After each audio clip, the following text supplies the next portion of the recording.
The morning started with thunder, but not the kind that comes from clouds. It rolled in low across the desert, 77 hell angels moving as one, their engines pounding like war drums in the dawn light. The sound grew until the very air seemed to shake, until the windows of a small auto shop rattled in their frames. Inside, Mary Houston froze where she stood. She had been tightening a bolt, but the wrench slipped from her hand and clattered to the floor. For a moment, she could only stare at the metal door of her garage, her reflection trembling in the grease-streaked window. She'd heard that sound before, in another kind of battlefield, the mechanical thunder of machines rolling in when there was no way out. But this wasn't war. It was something else. Something personal. Because last night, Mary had done something no mechanic with sense would ever do. She'd laid her hands on something sacred to the wrong people. Not a motorcycle. Not a car. A wheelchair. And not just any wheelchair. T belonged to the Son of Rock, Vice President of the Hells Angels. Hey friend, welcome to our channel, where real stories still matter. Here we share moments of kindness, courage, and second chances that remind us good people still walk this earth. So grab a coffee, settle in, and stay with me till the end, because this story will prove that compassion still roars louder than any engine. And if you believe that too, hit subscribe and join the family. Now, as the engines idled outside her failing garage, Mary's breath caught. She could feel the vibration through the soles of her boots. The smell of oil and desert dust mixed in the air like gunpowder and fear. If they'd come to thank her, they wouldn't have brought 77 brothers. They'd come to judge her. For a long, tense moment, she didn't move. Then she whispered to herself, "So this is how it ends." The story of how it began, how one woman's defiance brought those bikes to her door, started 14 hours earlier. That Thursday morning had come the way most mornings did for Mary Houston. Too early, too quiet, and full of unpaid bills. The desert sun was already pushing through the cracks in the blinds of her tiny office, lighting up the red letters stamped across the papers on her desk. Final notice. She ignored them. There was work to do. Her garage sat on the forgotten edge of Mesa, Arizona, where sand met asphalt and dreams went to rust. The building looked tired, like it had survived on stubbornness alone. But inside, everything gleamed in perfect order. Wrenches hung on the wall like medals. Tools rested exactly where they belonged. A faded photograph of 5 soldiers in desert camouflage hung above her workbench, a snapshot from another life. Mary stood on the far left in that picture, younger, whole, and smiling beside 4 men who never made it home. She didn't look at the photo often, but it looked at her every day. Mary was 36 and had been a soldier before she was a mechanic. 8 years in the army. 2 tours in Afghanistan. When the explosion came, it took a chunk of her left leg and left her with a limp that never quite healed. She learned to live with it, same way she learned to live with the quiet. She'd opened Houston Auto Repair with a little disability pay and a lot of grit. The sign out front still read, "We fix what others can't." But lately, that promise felt more like a prayer. That morning she was bent over an old Honda Civic, replacing brake pads for a customer who'd already told her she couldn't afford full price. Mary didn't care. She'd charge half, maybe less. She always did. "Can't take food money from someone's grandma," she muttered, tightening the final bolt. Her hands were steady, her eyes sharp, but her mind was heavy. When she stood, the limp pulled her slightly off balance, pain flickering up her leg. She took a deep breath, brushed a smear of grease across her cheek, and reached for her coffee. Cold again. The radio on the shelf crackled with static and faded country tunes. Outside, the sun climbed higher, spilling gold light over the desert. Everything seemed ordinary. Until it wasn't. It began as a single sound, low, steady, distant. A motorcycle engine. But not just any engine. There was a rhythm to it, a confidence in its tone, like a lion's growl that didn't need to prove itself. Mary turned toward the open bay door, wiping her hands on a rag. The bike appeared at the end of the street, a flash of chrome and thunder. It pulled into her lot with effortless control and stopped in front of the shop. When the rider killed the engine, the silence that followed felt louder than the roar had been. The man swung off the bike. He was huge, shoulders broad, beard streaked with gray, his leather vest worn and heavy with patches. The insignia on the back caught the light. Hell's Angels. Mary's stomach tightened. She'd worked on Harleys before, even for bikers who wore that patch, but this man carried authority that made the air itself obey. He removed his sunglasses, and his eyes were the color of steel. "You marry Houston?" he asked. His voice was rough, but it wasn't angry, not yet. She nodded. "Depends who's asking." "Name's Rock." He said it like the word itself weighed something. "Vice President, Mesa Chapter." Mary didn't flinch, though her pulse kicked hard. "What can I do for you?" Rock turned toward the street. A black van pulled in behind him, rolling slow, expensive, quiet. From the side door, a lift began to descend. The metal whine of hydraulics cut through the morning air. Sitting on the lift was a boy, 16, maybe 17. He had short brown hair, bright eyes that didn't match the weariness in his face, and a cautious smile that looked practiced. "This is my son, Sam," Rock said, his voice softer for the first time. "Chair cost 40 grand. Built in California. They say it's the best money can buy. But it squeaks." Mary hesitated. "I work on bikes and cars. Not medical equipment." Rock stepped closer, and for a moment she caught the scent of motor oil and road dust. His presence was a wall. "You work on anything mechanical," he said. "That's what your sign says."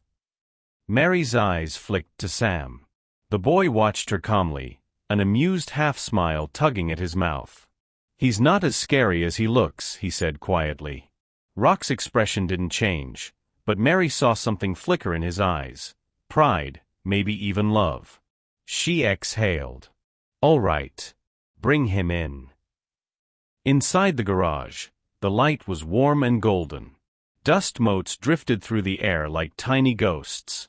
Sam rolled his wheelchair to the center of the room.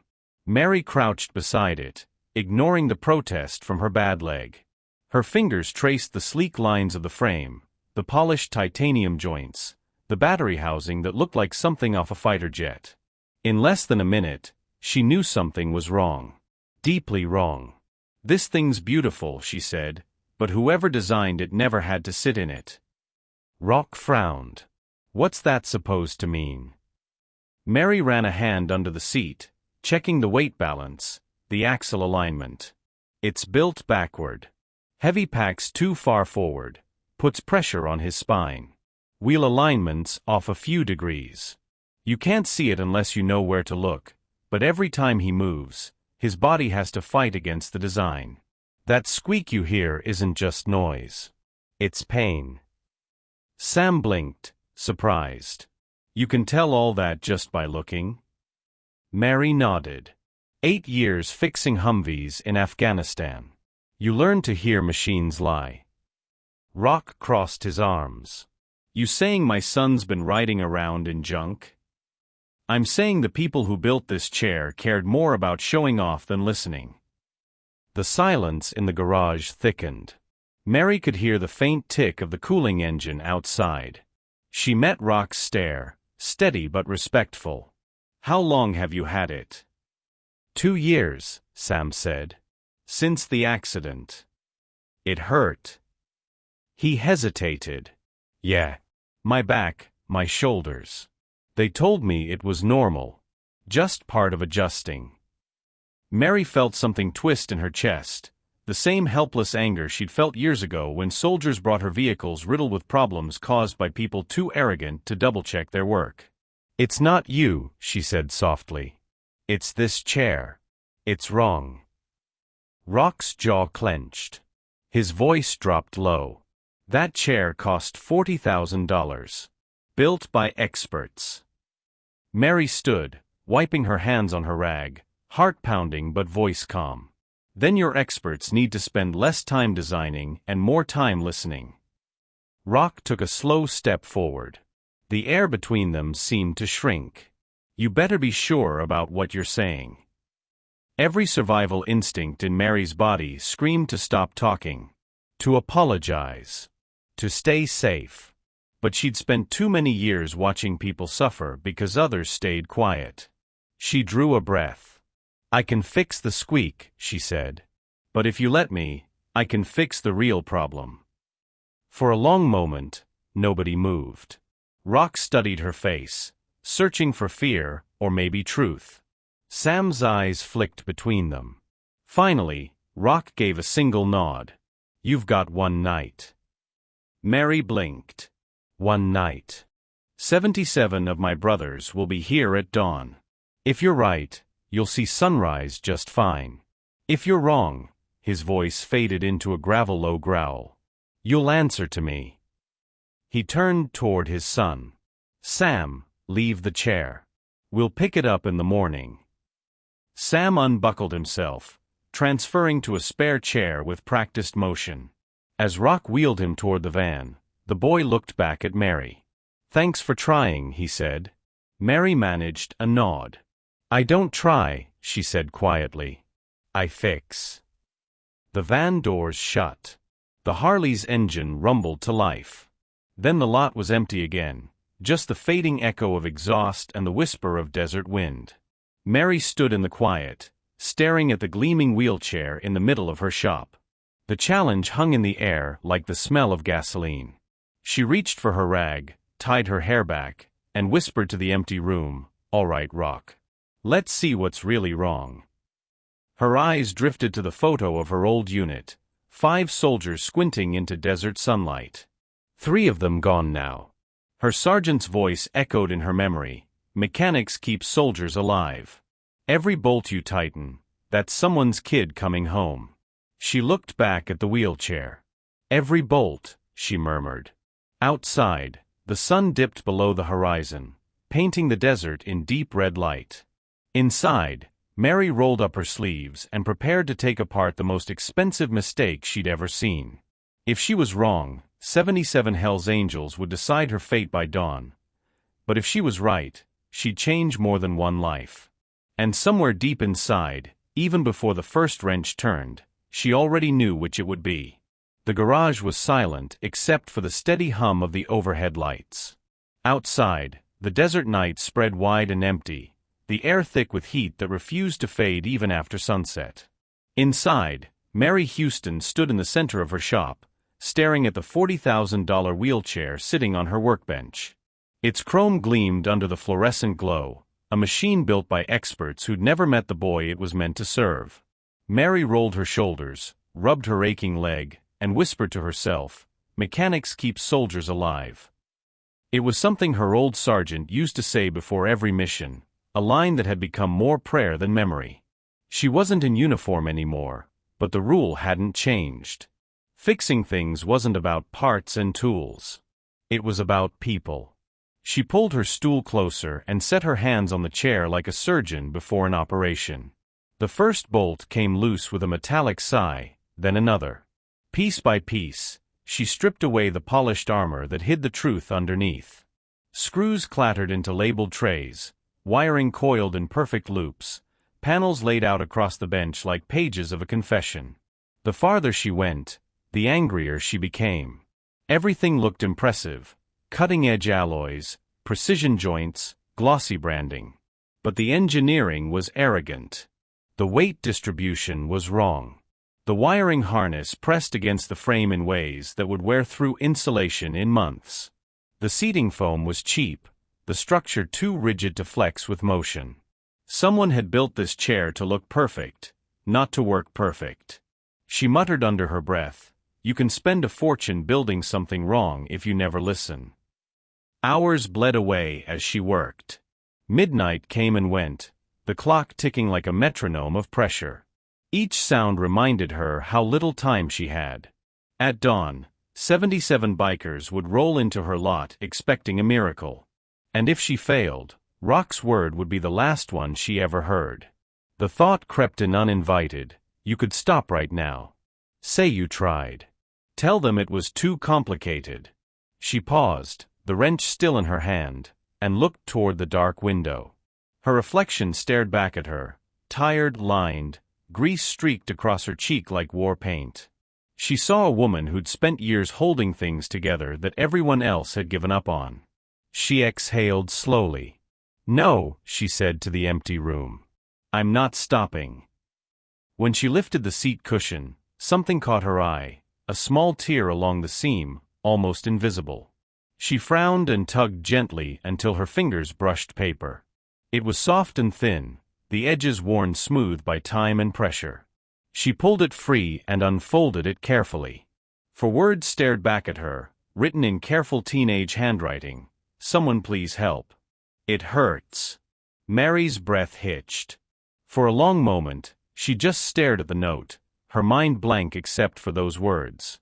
She pictured Sam sitting here, maybe during a fitting, maybe late at night when no one was watching, hiding this scrap of truth where no one would ever find it. 2 years of pain, dismissed by experts who told him the chair was perfect.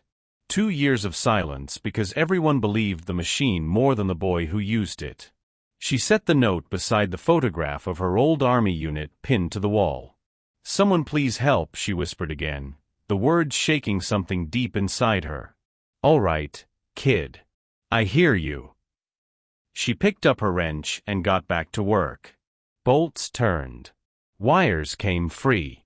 Sweat rolled down her back as she rebalanced the frame, weighed the battery pack, calculated the strain points. Every adjustment mattered. Every decision could mean comfort or pain. The clock on the wall crept toward 2 in the morning. Her leg throbbed, her eyes burned, but she kept moving. Mechanics keep soldiers alive. The words echoed in her head again. It didn't matter that this wasn't a Humvee or a battlefield. The principle was the same. People depended on machines, and machines depended on the hands that built them. Doubt whispered from the shadows. What if you're wrong, Mary? What if you're just some broke vet with a savior complex, trying to prove she still matters? She tightened a bolt too hard, flinched at the sharp ping of metal, and forced herself to breathe. Doesn't matter, she said aloud. I'm doing it anyway. Outside, wind moved across the desert, carrying with it the faint scent of oil and rain. Somewhere far off, a coyote cried, a lonely sound that felt too much like the inside of her own chest. She wiped her hands on her rag, leaned over the frame, and began measuring again, slower this time, more careful. Every inch of the chair told her a story, of shortcuts, of good intentions gone wrong, of the quiet cruelty of indifference. It reminded her of the vehicles she used to repair overseas, the ones that had to be perfect because someone's life depended on them. Every bolt you tighten, that's someone's kid coming home, her sergeant's voice murmured in her memory. She adjusted a joint and thought of Sam's shoulders, his back, the way he'd smiled like someone who'd forgotten how. You deserve better, kid, she said softly. You all do. The clock struck 3. The sound was a gunshot in the silence. 4 hours left. Her muscles ached, but her hands never stopped. She replaced screws, rerouted cables, dismantled joints that should have been welded right the first time.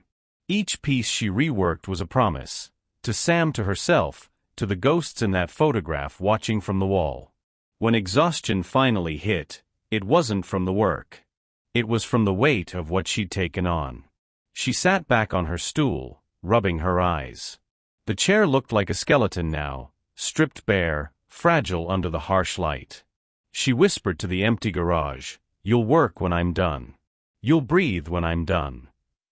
And somewhere deep inside the walls, a cricket began to sing, a small, stubborn sound in the silence. It made her smile despite everything. The night stretched on. The ticking clock grew louder. Outside, the horizon was beginning to pale, a thin silver edge of coming dawn. Mary looked up from her workbench at the photograph again. Her voice was barely a whisper. Mechanics keep soldiers alive. Then she turned back to the wheelchair, hands steady, eyes clear, and said, "Time to keep another one alive." The garage had the stillness of a church at 3 in the morning. The chair sat in pieces across the workbench, bolts lined like soldiers, wiring coiled in careful circles, the bare frame waiting to be rebuilt.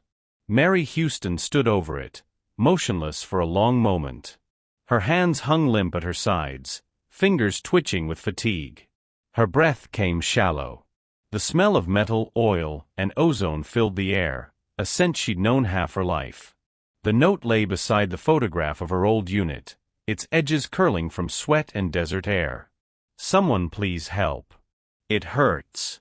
The words glowed faintly in the light of the hanging lamp, like they had been written for her alone. Mary exhaled through her nose and picked up a wrench. The muscles in her bad leg cramped, but she ignored it. "You've done harder things," she murmured. "You've done harder in worse places." Her hands found their rhythm again, smooth, precise, relentless. The new carbon frame she'd cut from scraps of a mountain bike lay on the table. It wasn't fancy, but it was balanced, light, strong.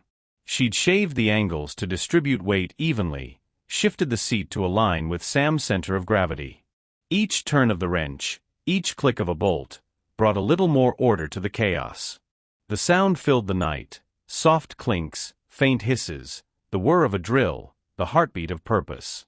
Sweat slid down her spine. Her breath steadied. The pieces began to come together. And then, her vision blurred. She blinked hard, stepped back, and the garage around her shifted. For a moment, she wasn't in Mesa.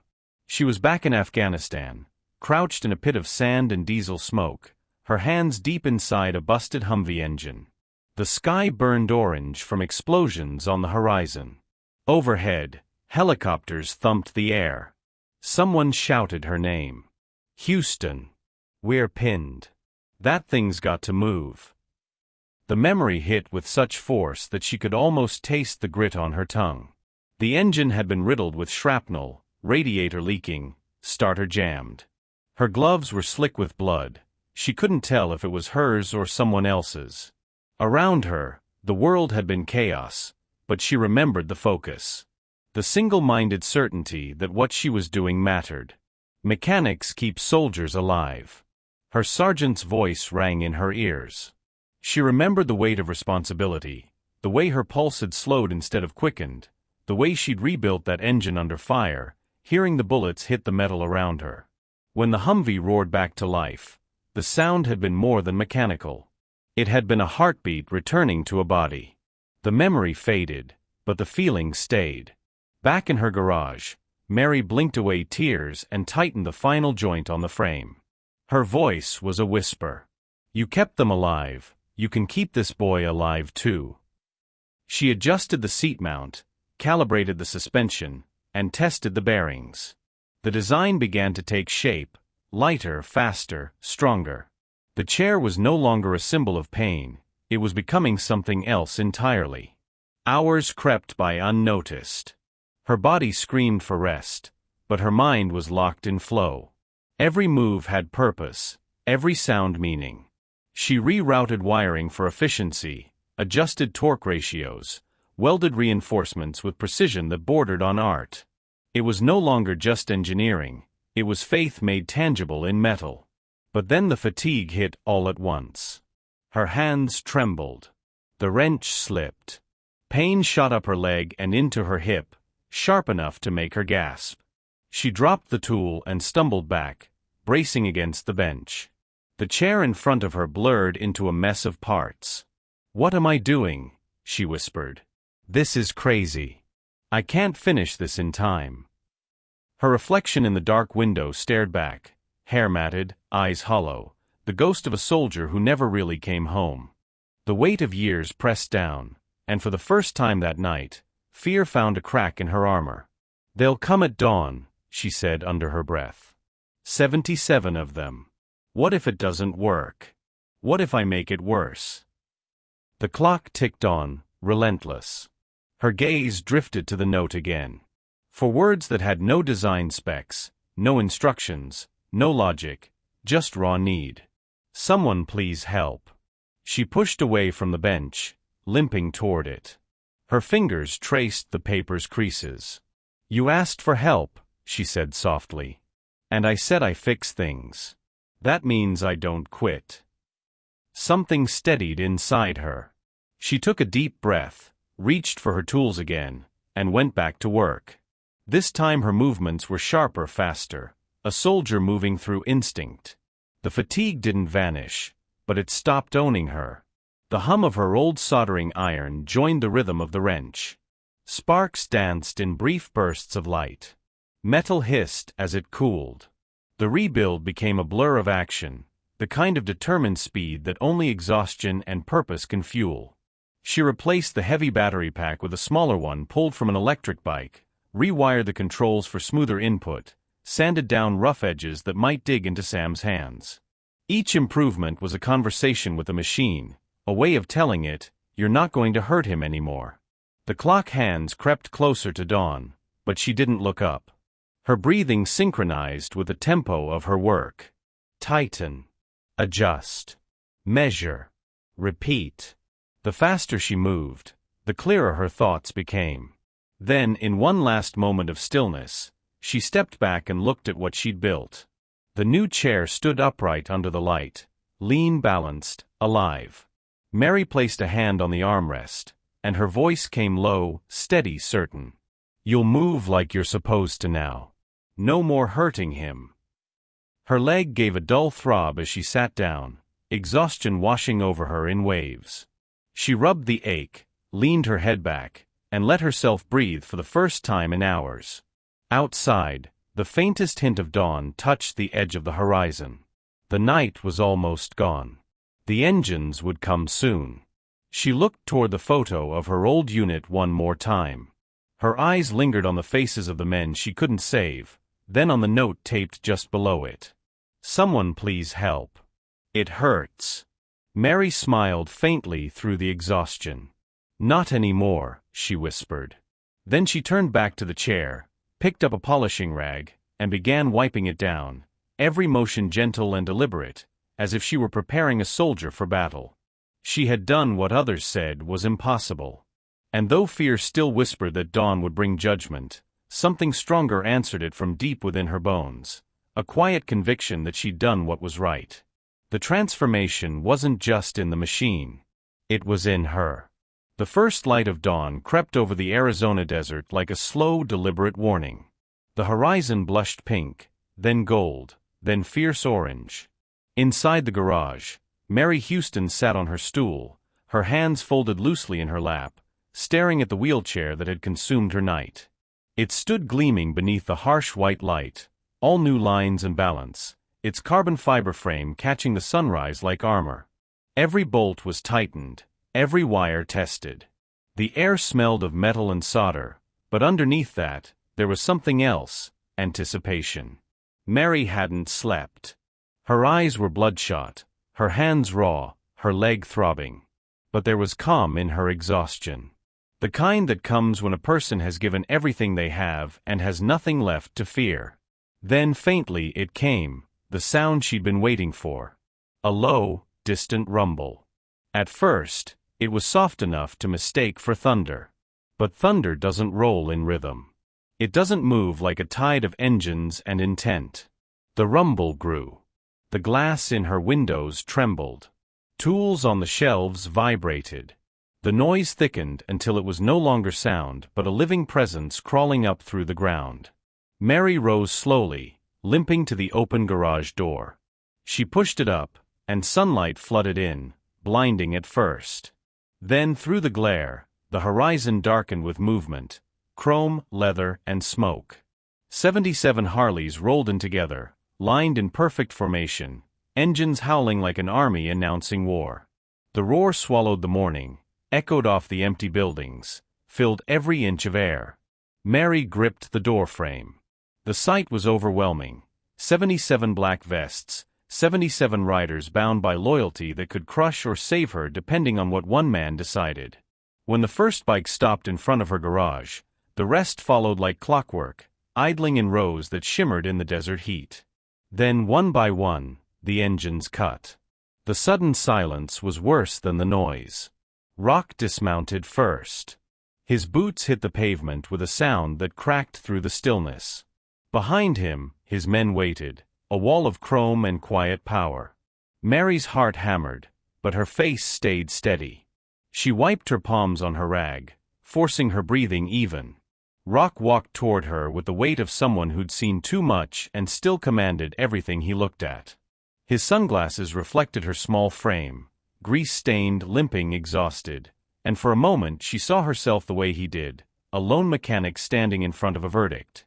He stopped 10 feet from the door. His voice came low and even. "Where is it?" Mary gestured toward the workbench. "Right where you left it. Just different now." Rock turned his head slightly, and a few of the bikers moved closer. Their boots scraped the concrete as they entered the garage, circling the chair, inspecting it from every angle. They didn't speak much, but she caught fragments, murmured assessments, quiet nods. Lighter. Clean welds. Good lines. Rock stepped up to it, resting his hand on the armrest. His fingers pressed gently against the frame, testing the tension. His eyes moved like a man who knew machinery, not just the noise of it, but the truth inside it. "Talk me through it," he said. Mary's voice was dry at first, then steadier as she spoke. "I rebuilt the frame with carbon fiber. Cut 12 pounds. Shifted the battery backward for balance. Realigned the wheels. Now they track perfectly parallel. Recalibrated the joystick sensitivity so he won't strain his arm. New suspension in the hubs to absorb vibration."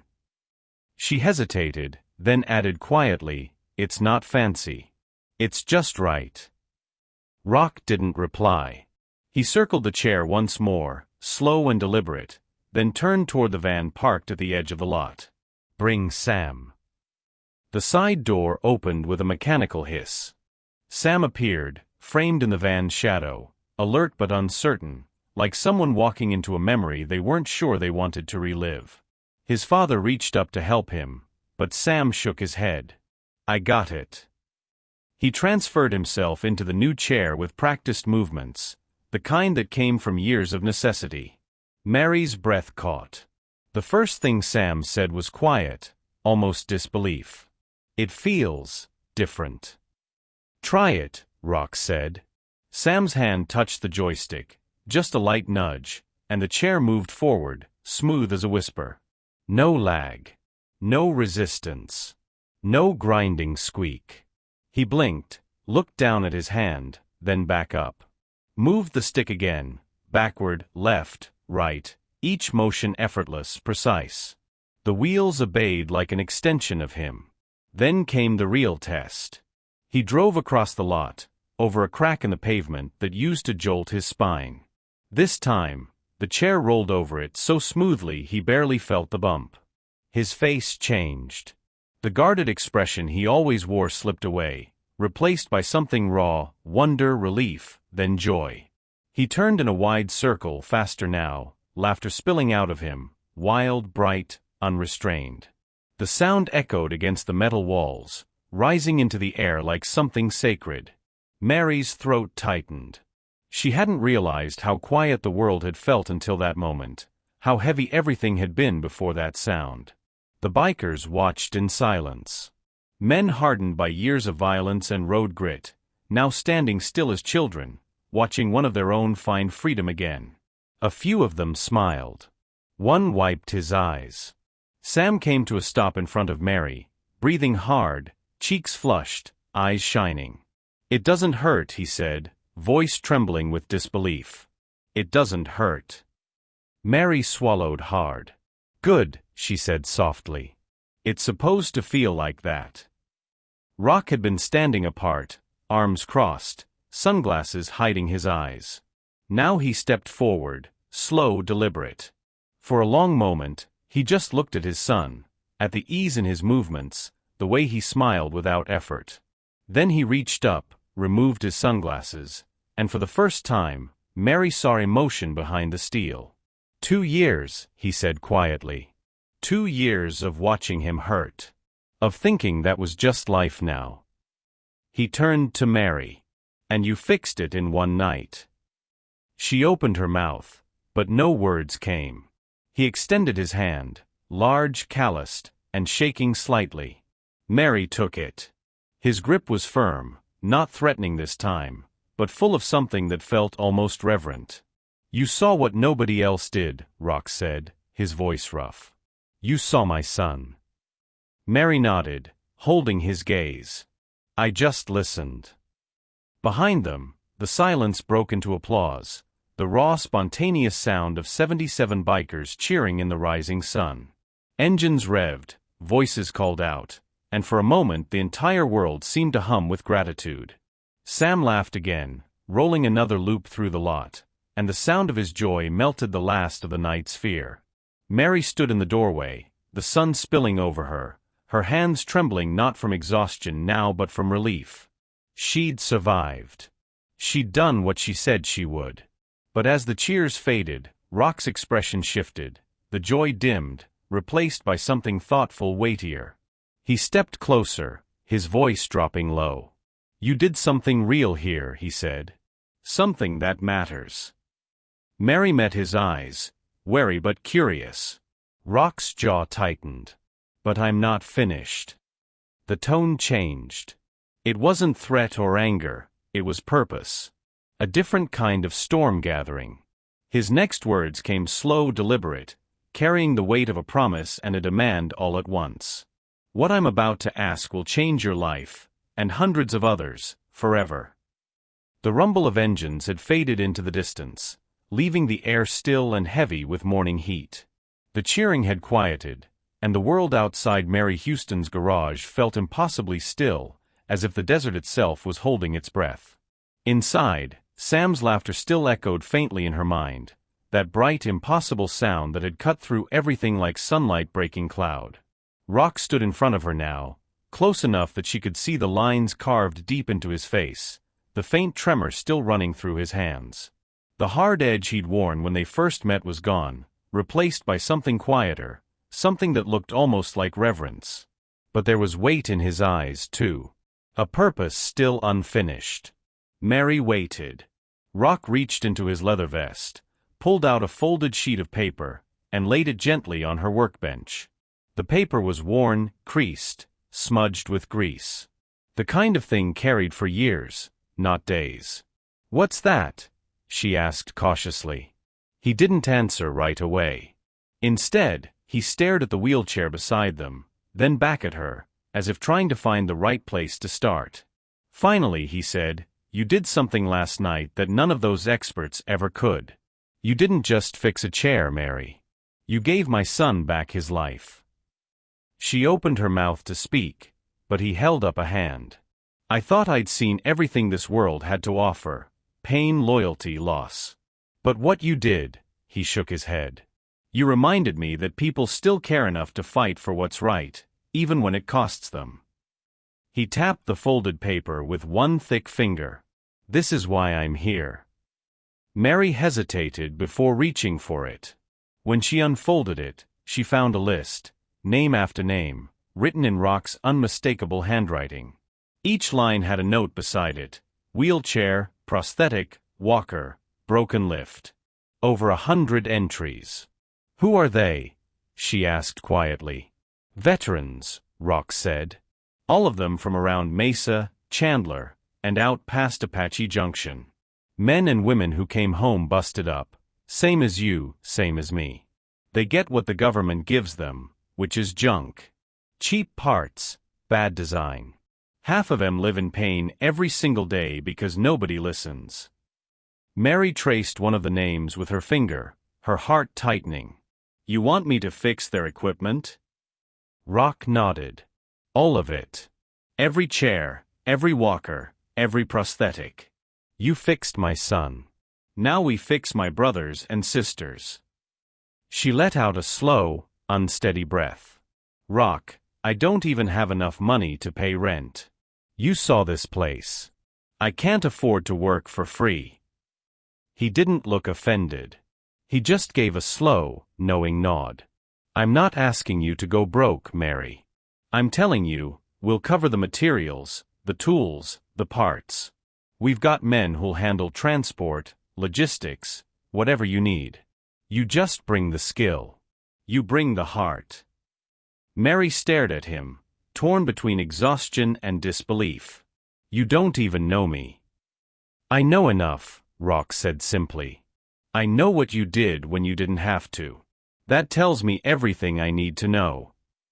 Silence filled the room, thick and steady. Mary's eyes drifted to the list again, to the rows of names, people she didn't know but could somehow already see, the veterans trying to live with broken equipment, the quiet pain they carried because no one listened.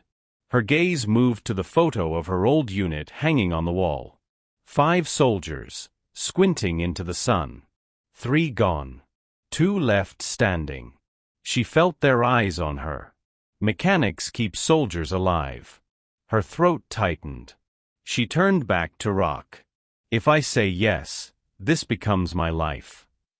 He nodded once. It already is. For a long moment, neither spoke. Then Mary set the list down, wiped her hands on her rag, and extended her palm. Rock looked at her, eyes glinting in the morning light, and took her hand. His grip was firm, not a deal between business partners, but a vow between warriors. We fix what others can't, she said softly. Rock's voice matched hers, low and certain. We fix what others won't. The handshake held for a heartbeat longer than necessary, binding something wordless between them, duty, respect, and a promise neither of them would break. When he finally released her hand, Rock gave a small nod, turned toward the door, and said, I'll send the first one by noon. Mary stood there long after he left, the paper still in her hand, the weight of it settling deep into her chest. It wasn't just a list. It was a mission. The days that followed moved like music, a slow build that turned into something unstoppable. The sound of wrenches, grinding metal, laughter, and Harley engines became the rhythm of a new life. By noon, just as Rock had promised, the first veteran arrived. A man named Marcus, former Army mechanic, both legs gone from the knee down, 8 years in a chair that leaned slightly left with every push. He rolled into Mary Houston's garage with quiet skepticism, the kind born from too many disappointments. His eyes moved over the cluttered walls, the battered sign that read we fix what others can't, and finally landed on Mary herself. You really think you can fix this thing? He asked. Mary didn't look up from her workbench. I don't think, she said. I fix. She wheeled his chair into position, crouched beside it, and within seconds spotted the flaw, uneven wheel diameters. The kind of factory defect so subtle it would never show in inspection but would destroy shoulders over time. It's not you, she murmured, echoing words she'd once told another. It's this machine. An hour later, Marcus rolled across the concrete floor, straight and steady for the first time in years. The man who hadn't smiled in a decade started laughing, the sound rough, surprised, contagious.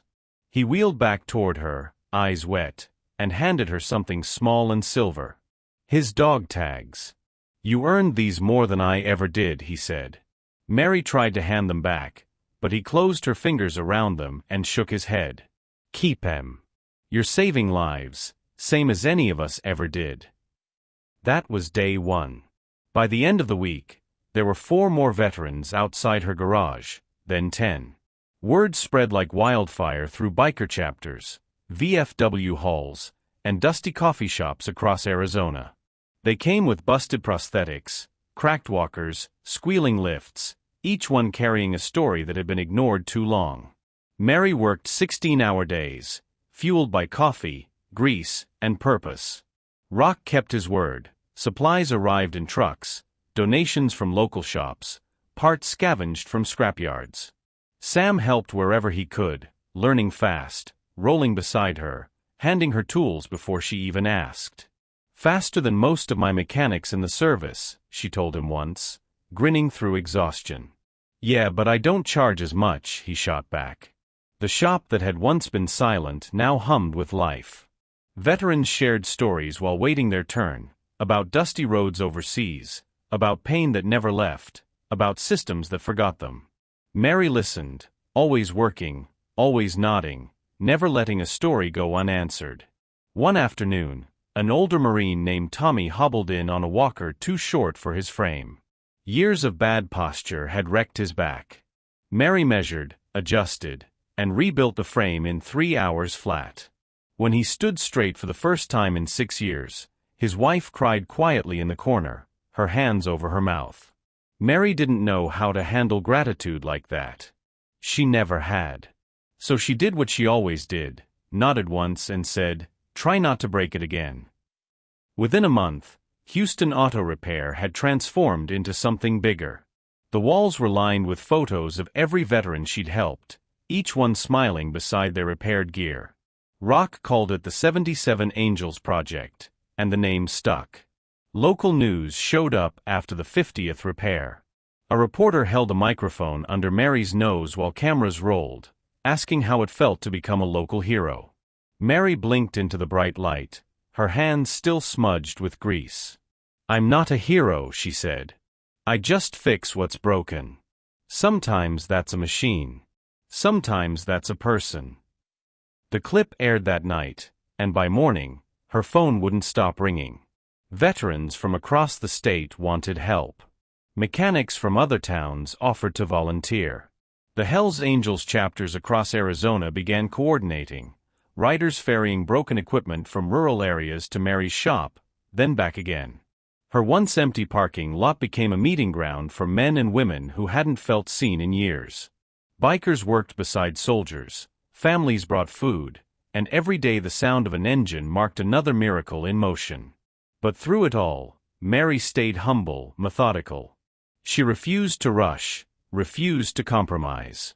Every chair, every prosthetic, every walker got the same treatment, full attention, full respect. She said it was because machines deserved dignity. But Rock knew better. He knew she was talking about the people. One evening, weeks later, the garage buzzed with energy. Sam was testing new braces Mary had built, lightweight alloy with flexible joints. His steps were unsteady at first, his face pale from concentration. But then slowly, one foot moved in front of the other. Mary froze where she stood, a wrench still in her hand. The shop fell silent as Sam took 3 more steps, then 4. His braces clicked softly with each motion. Rock watched from the doorway, his arms crossed tight against his chest. His jaw worked, eyes glistening in the golden light. Sam turned toward Mary, grinning. "Told you I'd walk again." Her voice caught. "Guess I'll have to start charging double." He laughed, a sound full of pride and disbelief, and Mary turned away before anyone saw the tears brimming in her eyes. That night, when the work was done and the last bike had rolled away, the garage fell quiet again. The air smelled faintly of oil and coffee. The benches were covered in tools, empty coffee cups, and a growing pile of thank you notes. Mary moved through the silence, cleaning up, shutting down lights one by one. When she reached her workbench, she saw it again, the note pinned above the photo of her old unit. The same worn scrap she'd found hidden in Sam's chair. "Someone please help. It hurts." She took it down carefully, smoothing its creases between her fingers. The handwriting was still faintly visible under layers of dust. Mary sat on her stool, elbows on her knees, staring at the words. She thought of the soldiers who never made it home. Of the veterans who walked through her door carrying invisible wounds. Of Sam's laughter echoing through the garage. Her body ached from exhaustion, her hands burned from hours of work, but there was peace in it, a quiet, unshakable peace she hadn't felt since the desert. "I heard you," she whispered to the note. "And I'll keep hearing you." Outside, the wind moved across the flat land, carrying the faint echo of distant motorcycles. The stars above Mesa burned sharp and clear, like sparks scattered across a blackened sky. Mary leaned back, closed her eyes, and smiled to herself, just a small, tired smile that held the weight of everything she'd lost and everything she'd found. For the first time in years, she didn't feel alone. The note fluttered slightly in her hand, catching a draft from a cracked window, a whisper of the promise she'd made, and the life it had given back to her.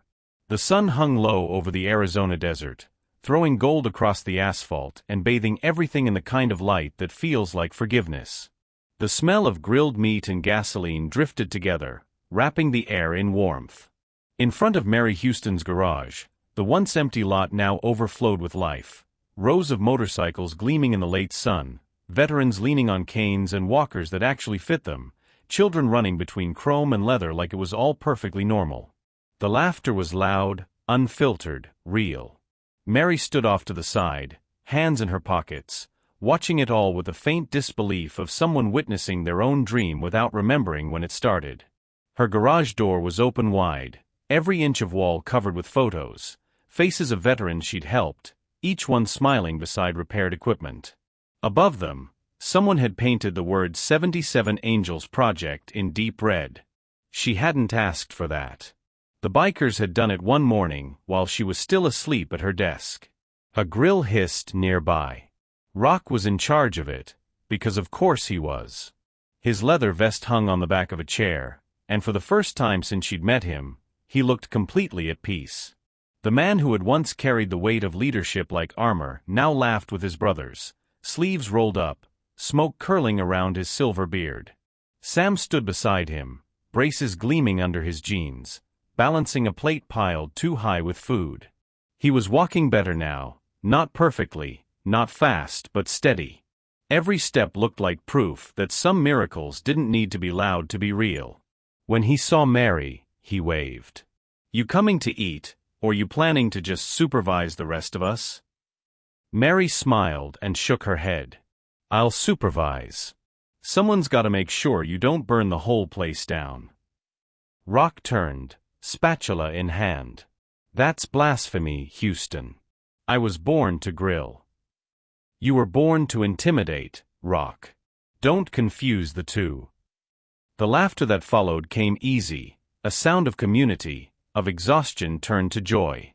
It was strange, Mary thought, how quickly fear could turn into family when people chose to build instead of destroy. As the sun sank lower, orange light bled across the sky. Rock carried a plate over to her, steak, beans, and a single cornbread square. "You've been working 16-hour days for 3 months," he said. "You eat before you drop." Mary took the plate, sitting on the edge of the old tire stack beside him. "I'll eat when I can feel my hands again." Rock chuckled, then fell quiet. For a while they just sat together, watching the others laugh and eat. The hum of low conversation mixed with the occasional roar of an engine starting just to hear it purr. The kind of noise that said we're alive and we know it. After a long pause, Rock said softly, "You know, I wasn't honest with you the day we met." Mary turned, curious but not surprised. "Most people aren't." He looked down at his hands, broad, strong, but trembling slightly. "I didn't tell you what happened the night of Sam's accident. I've carried it for 2 years." Mary waited, silent. "He wasn't supposed to be on that bike," Rock said. His voice was low, rough as gravel. "He wanted to learn, and I said no. But I let him take it around the block once. Just once. I thought I was right behind him." He swallowed hard. "Drunk driver ran a red light. Hit him at 60. I watched it happen." The noise from the crowd faded into background blur. Rock kept talking, the words coming like confession. "I blamed the driver, I blamed God, but mostly I blamed myself. That's what the patch does. It teaches you to take responsibility for your brothers, your family. But this one was mine. My son." Mary didn't move. "After that, I couldn't sleep. Couldn't breathe. I'd sit in the dark and hear engines that weren't there. People said it was just guilt, but I knew it was something deeper. I went to doctors. They called it PTSD. Said I should talk about it." He gave a small, humorless laugh. "I didn't. Until now." For a long time, neither spoke. The sound of the grill, the murmur of conversation, the clink of bottles all seemed far away. Finally, Mary said quietly, You're talking now. Rock nodded. Yeah. Because you gave me something to talk about besides regret. You gave me something to do with it. He gestured toward the crowd, the veterans, the bikes, the laughter echoing through the desert evening. This. All of this. You didn't just fix Sam's chair, Mary. You fixed me. You fixed all of us. Mary looked down at the ground, trying to hide the way her throat tightened. I didn't fix you. You fixed yourselves. I just handed you a wrench. He smiled, slow and genuine. You're wrong, Houston. You think you're repairing machines, but you're rebuilding people.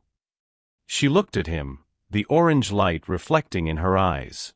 You really think I'm fixing the world, huh?